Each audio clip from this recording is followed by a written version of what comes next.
أعوذ بالله من الشيطان الرجيم. بسم الله الرحمن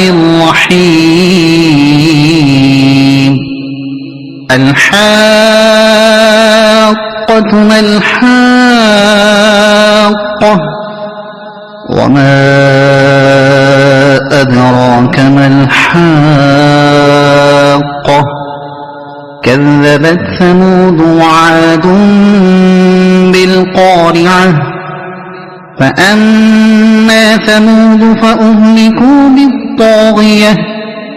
وأما عاد فأهلكوا بريح صرصر عاتية سخرها عليهم 7 ليال و8 أيام حسوما فترى القوم فيها صرعا كأنهم أعجاز نخل خاوية فهل ترى لهم من باقية وجاء فرعون ومن قبله والمؤتفكات بالخاطئة فعصوا رسول ربهم فأخذهم أخذة رابية إنا لما طغى الماء حملناكم في الجارية لنجعلها لكم تذكرة وتعيها أذن واعية فإذا نفخ في الصور نفخة واحدة وحملت الأرض والجبال فدكتا دكة واحدة فيومئذ وقعت الواقعة وانشقت السماء فهي يومئذ واهية والملك على أرجائها ويحمل عرش ربك فوقهم يومئذ 8 يومئذ تعرضون لا تخفى منكم خافية فأما من أوتي كتابه بيمينه فيقول هاؤم اقرءوا كتابيه إني ظننت أني ملاق حسابيه فهو في عيشة راضية في جنة عالية قطوفها دانية كلوا واشربوا هنيئا بما أسلفتم في الأيام الخالية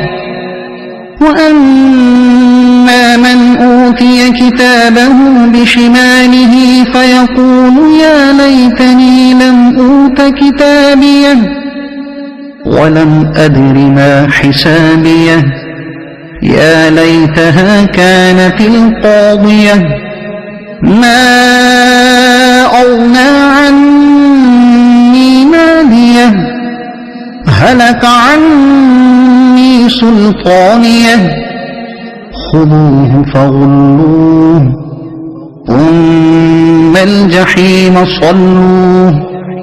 ثم في سلسلة ذرعها 70 ذراعا فاسلكوه إنه كان لا يؤمن بالله العظيم ولا يحض على طعام المسكين فليس له اليوم هاهنا حميم ولا طعام إلا من غسلين لا يأكله إلا الخاطئون فلا أقسم بما تبصرون وما لا تبصرون إنه لقول رسول كريم وما هو بقول شاعر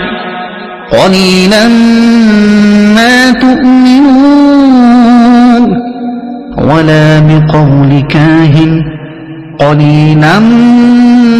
ما تذكرون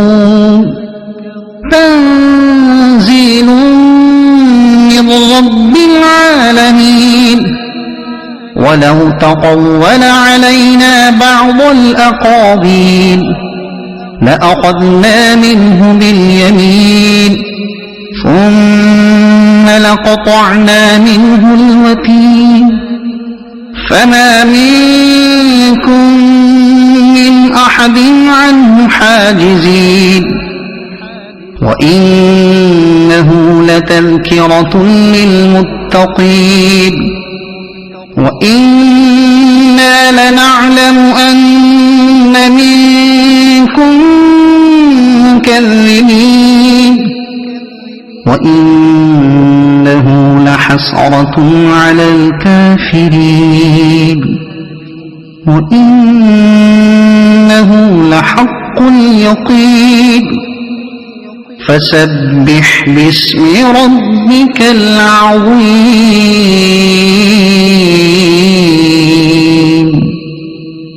صدق الله العظيم.